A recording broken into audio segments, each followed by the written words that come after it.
Assalamualaikum viewers. Welcome to my YouTube channel Elegant Script. ये channel informative और learning purpose के लिए बनाया गया है। इसमें हम बहुत से यूनिक कॉन्सेप्ट्स की मदद से एक एक करके बहुत सी चीज़ें सीखेंगे। तो जो सबसे पहला सेगमेंट है इसका, वो हमारे पास कैलीग्राफी का है और कैलीग्राफी की ये इंट्रो क्लास है। तो सबसे पहले कुछ क्वेश्चंस अराइज होते हैं कैलीग्राफी के हवाले से कि व्हाट इज़ कैलीग्राफी। तो बेसिक और सिंपल वर्डिंग में हमारे पास कैलीग्राफी जो है वो गुड हैंड राइटिंग को कहते हैं, यानी कि खुश नवीसी, खुश खत्ती और खत्ताती, ये हमारे पास कैलीग्राफी होती है। और इसके अलावा दूसरा क्वेश्चन जो है हमारे पास वो ये है कि हाउ टू लर्न और इम्प्रूव इट, यानी कि इसे कैसे सीखें और अगर हमारे पास बेहतर है ये या हमें पहले से आती है और कुछ बेहतर है तो इसे और बेहतर कैसे करें। तो सिंपल हमारे पास सेइंग है इसके लिए, वो ये है कि practice makes a man perfect. तो हम डे 1 से लगातार प्रैक्टिस करेंगे और इसको हम इम्प्रूव करेंगे। ज़्यादा मुश्किल चीज़ नहीं है, बस कुछ लाइंस और कुछ कर्व्स का ध्यान रखना है और प्रैक्टिस करनी है डे 1 से। आप चेंजेस को खुद ऑब्जर्व करेंगे इसमें। तो सबसे पहले जो हमारे पास चीज़ें हमें चाहिए सीखने के लिए, यानी कि इस्तेमाल जो हमारी होंगी इसमें बेसिक्स में, इनिशियल्स में, वो लेड पेंसिल हमारे पास, इरेजर, शार्पनर, स्केल और 4 लाइंस वाला रजिस्टर या नोटबुक। लेड पेंसिल से स्टार्ट करने का पर्पस हमारे पास ये है कि अगर हमारी मिस्टेक्स हो भी जाती हैं लिखते वक्त इनिशियल्स में, बेसिक में, तो हम उसको बार बार इरेज कर सकते हैं कि अगर एक दफ़ा गलती हो गई तो हम उसे इरेज करेंगे, अगर दोबारा उसी में ही दोबारा गलती हो गई तो उसे इरेज दोबारा कर सकते हैं हम।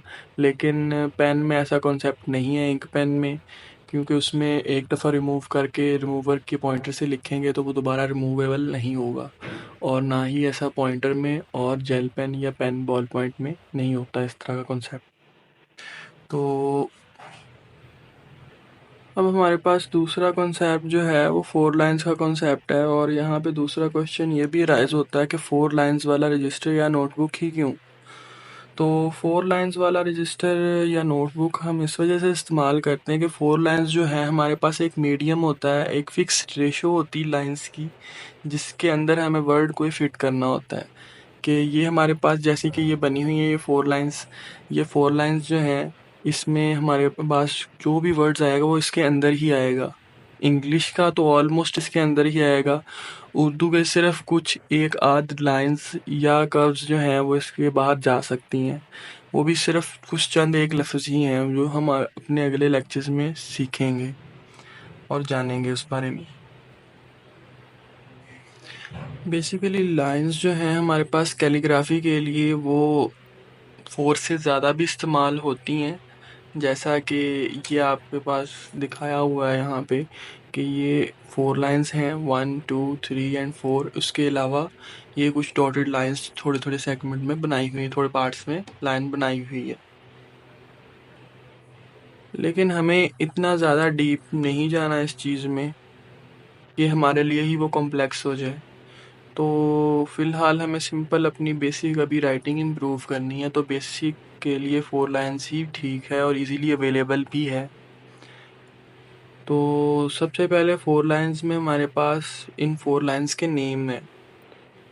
तो सबसे ऊपर वाली लाइन जो लाइन नंबर 1 भी है वो हमारे पास स्काई लाइन है, और उसके बाद लाइन नंबर 2 और लाइन नंबर 3 ये हमारे पास ग्रास लाइंस कहलाती हैं।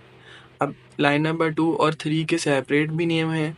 लाइन नंबर 2 हमारे पास अपर ग्रास लाइन है और लाइन नंबर 3 हमारे पास लोअर ग्रास लाइन आती है। इसके अलावा लाइन नंबर हमारे पास 4 है और लाइन नंबर 4 जो है वो हमारी रूट लाइन कहलाती है। ये हमारे पास बेसिक प्ले ग्रुप और नर्सरी वाला ही कॉन्सेप्ट है जो लाइंस का नेम्स है, और उसके बाद ये लाइंस के नेम्स हमारे पास इस तरह क्यों हैं या इस तरह क्यों दिए जाते हैं। बेसिकली हमारे पास लाइन नंबर जो 3 होती है वो हमारे पास बेस लाइन भी है, लाइन नंबर 3 पे हमारे पास मोस्टली वर्ड्स जो हैं यहाँ पे ही आएंगे और बहुत से वर्ड्स जो हैं यहाँ से शुरू भी होंगे और यहाँ पे ख़त्म भी होंगे। और अगर हम देखें कि लाइन नंबर 1 और लाइन नंबर 3 को, तो ये हमारे पास जो ये वाली लेंथ है, ओवरऑल ये वाली लेंथ जो बनती है, ये हमारे पास लेंथ उर्दू की सिंगल लाइन की भी बनती है। लाइन नंबर 2 और लाइन नंबर 4 को अगर हम इग्नोर कर दें तो, और ये हमारे पास फिक्स्ड वैल्यू होती है, फिक्स्ड रेशो होती है, सॉरी, लेंथ की, कि जिसमें हमें वर्ड्स को फिट करना है, फिक्स करना है। अब हमारे पास बात आ गई कि इनके नेम्स ऐसे क्यों हैं, ये स्काई क्यों है, ये अपर ग्रास, लोअर ग्रास और ये रूट क्यों है। तो सबसे पहले हम बेस लाइन को अगर देखें तो अगर हम इसे इमेजिन कर लें कि ये हमारे पास सरफेस है, सॉइल है, तो ये हमारे पास बेस है लाइन नंबर 3 की। तो यहाँ पर जब ग्रास उगेगी, लेट्स सपोज कि यहाँ पे ग्रास उगती है, तो ये अपवर्ड जाएगी, जो कि अपर ग्रास लाइन को टच करते हुए उससे भी ऊपर निकल सकती है और अबव स्काई लाइन की तरफ, यानी कि स्काई की तरफ उसकी डायरेक्शन होगी। और जो उसकी रूट्स होती हैं वो ज़ाहिर सी बात है ज़मीन के ऊपर तो नहीं नज़र आएंगी, ज़मीन के नीचे जाएंगी। तो ये हमारे पास रूट लाइंस होती हैं। तो इस वजह से इसका नाम जो है, इन लाइंस के नेम्स जो हैं वो इस कॉन्सेप्ट की बेस पर दिए जाते हैं। और जो सब बेसिक वर्ड्स हमारे पास आएंगे और जो हमने सीखना है वो इन्हीं 4 लाइंस पे स्टार्टिंग में सीखना है और आहिस्ता आहिस्ता हम इसे सिंगल लाइन पर ले जाएंगे।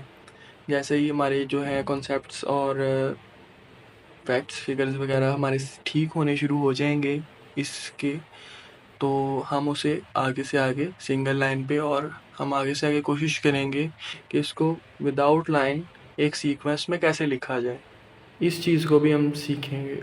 आज के लिए इतना ही, मिलते हैं अपनी नेक्स्ट वीडियो में। और अगर वीडियो अच्छी लगी हो तो इसको लाइक करें, सब्सक्राइब करें, शेयर करें, ताकि आपकी तरह और भी जो इंटरेस्टेड लोग हैं वो इसे लर्न कर सकें।